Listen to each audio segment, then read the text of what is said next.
Well, young African climate activists say they've had enough of empty promises. They've called for a strong push from African ministers at COP27, saying the future of African children depends on it.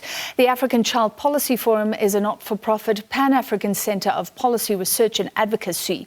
We're now joined by Dr. Joan Nyanyuki, African Child Policy Forum Executive Director.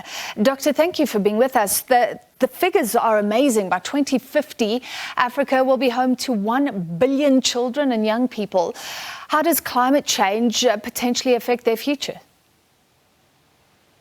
Yes, and we're not talking only about the 1 billion children in 2050. We're talking also about the 500 million African children whose future and whose current existence is already threatened by climate change. And so we are trying to draw attention to the real existential threat that climate change not just is to humanity, but is to children right now who are not able to access the basic rights. For instance, if you look at droughts, which are causing food insecurity, are causing malnutrition, and are causing even deaths in the Horn of Africa, it means that children will not even grow to get to 2050. If you look at displacement and conflicts, children are threatened, they're victims of violence, all that is driven by climate change. So what we're trying to do at this point when everybody is meeting in Egypt is to say that we need to pause and really reflect on what this means, not just for the future, but the current generation of children. There have been pledges before, the $100 billion per year for developing nations to mitigate climate change. Not all of it has materialized. And you're now saying, you're talking about $1 trillion in debt for the African nations if the funding doesn't come through. I mean, what needs to be decided at this COP27?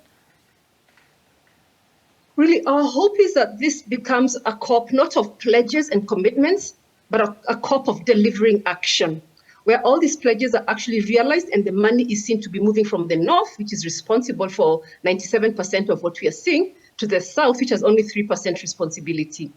And then the other thing is not just to make good the pledges, but to make good in a way that is meaningful.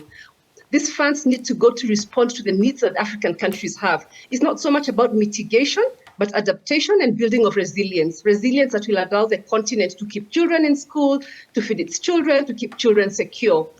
And one of the biggest challenges is that a lot of these pledges and commitments have so many conditions. There are no concessions to this financing.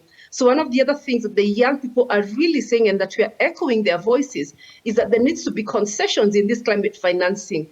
It needs to be more of relief from debt and not already burdening African countries which are already in debt. So that is a big question. Yeah, because some money has moved, but often in the form of loans, maybe with preferential rates, but that's still a debt burden.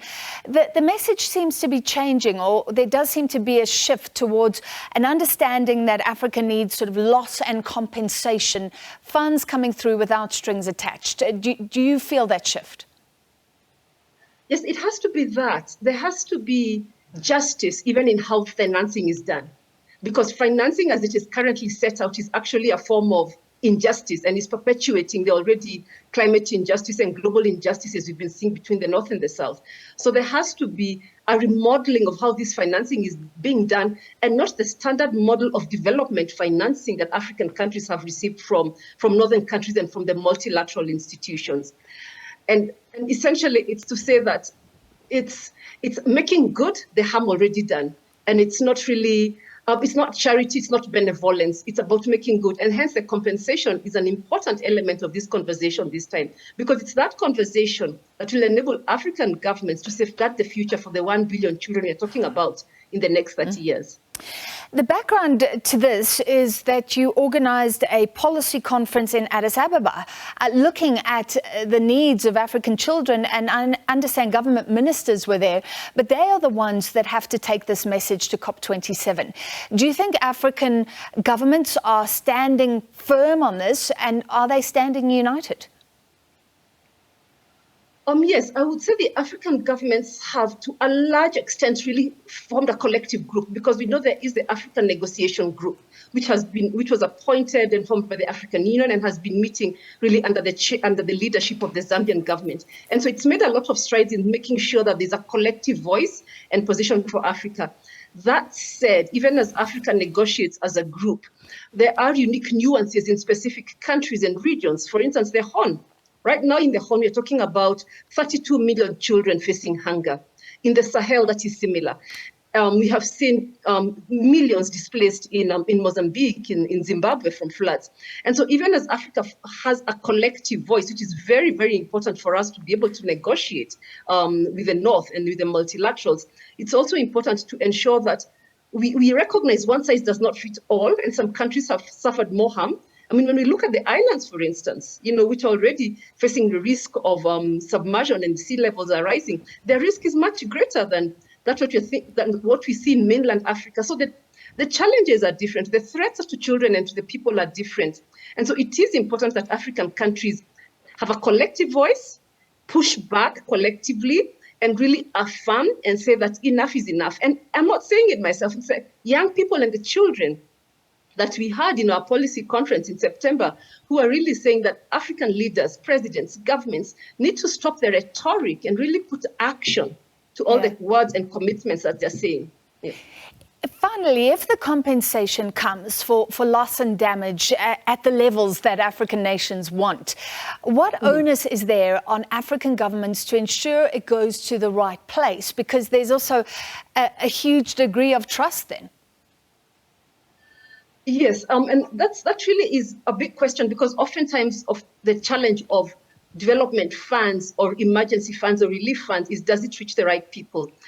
And so one of the things that this sort of compensation needs to come with is also support for building the necessary structures and systems and the human capacity to be able to direct these funds to where it's needed most.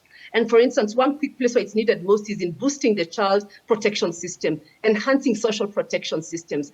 And if that can be done in a systematic, structured way with people with the right skills, then it will actually reach the children who are most vulnerable, and of course, women as well. All right, thank you so much for your time. That was Dr. Joan Nyanyuki, African Child Policy Forum Executive Director.